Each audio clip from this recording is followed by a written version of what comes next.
Hello friends, आज हम class 9 का chapter 2 introduction to linear polynomial start कर रहे हैं। क्वेश्चन नंबर 1 है एक्सरसाइज 2.1 का क्वेश्चन नंबर 1 है find the degree of the following polynomial. Degree means क्या होता है, हमारा जो भी हाईएस्ट पावर होगी पूरे पॉलिनोमियल में उसे हम बोलेंगे उसकी डिग्री। तो यहाँ पे फर्स्ट है हमारी 2x² - 5x + 3। इसमें x का स्क्वायर है, x की पावर 1 एंड इसमें कुछ नहीं, मतलब ये कांस्टेंट होता है। तो इसमें हाईएस्ट पावर हमारी 2 है, इसलिए इसकी डिग्री भी क्या हो गई 2। ऐसे यहाँ पे हाईएस्ट पावर जो है, सेकंड क्वेश्चन है y³ + 2y - 1, तो यहाँ पर हाईएस्ट पावर 3 है, तो इसलिए इसकी डिग्री हो गई 3। -9, क्योंकि इसमें कोई x y z मतलब कि कोई भी वेरिएबल नहीं है, it means it's a constant polynomial, तो इसलिए इसकी जो डिग्री होती है वो होती है 0।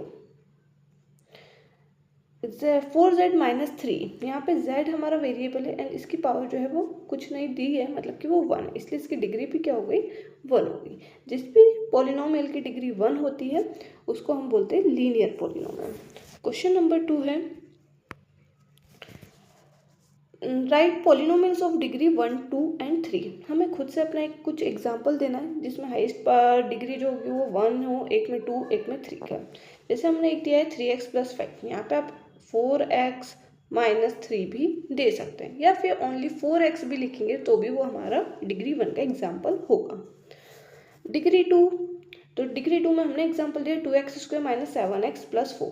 यहाँ पे अगर आप 2 ना लिखें, डायरेक्टली x² - 7x + 4 भी लिखेंगे तो भी चलेगा, 2x² + 4 लिखेंगे तो भी चलेगा, क्योंकि हाईएस्ट पावर बस हमारा 2 होना चाहिए। एंड डिग्री 3 का एग्जाम्पल है x³ + 4x² - x + 1। यहाँ पे आप भी कोई नंबर दे सकते हैं, यहाँ पे आप 7 भी लिख सकते हैं, 4 भी लिख सकते हैं, कोई अदर नंबर आप लिखना चाहे वो भी लिख सकते हैं। तो इसमें हमें कोई भी अपने मन से एक एग्जाम्पल देना है।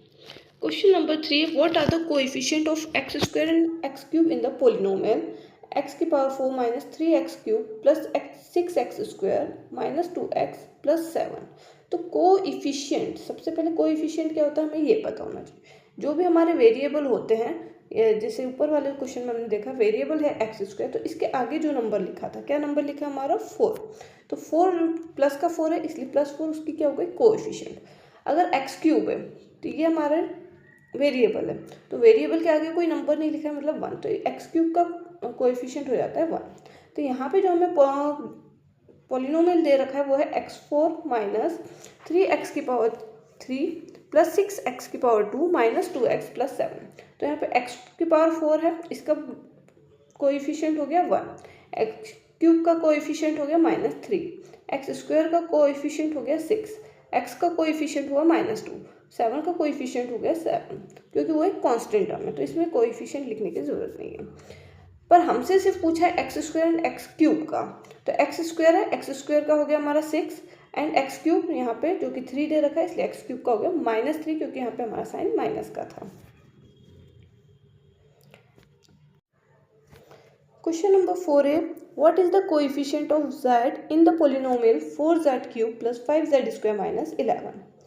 तो पॉलिनोमियल जो है इसमें हमें क्या पूछे, कोएफिशिएंट ऑफ z, तो यहाँ पे कहीं पे भी z नहीं है, ये हमारा 4z³ है, ये 5z² है -11, तो यहाँ पे ओनली z मतलब सिंगल z हमारा नहीं है, तो इसीलिए हमारा उसका कांस्टेंट इसका जो कोएफिशिएंट होगा वो क्या हो जाएगा 0।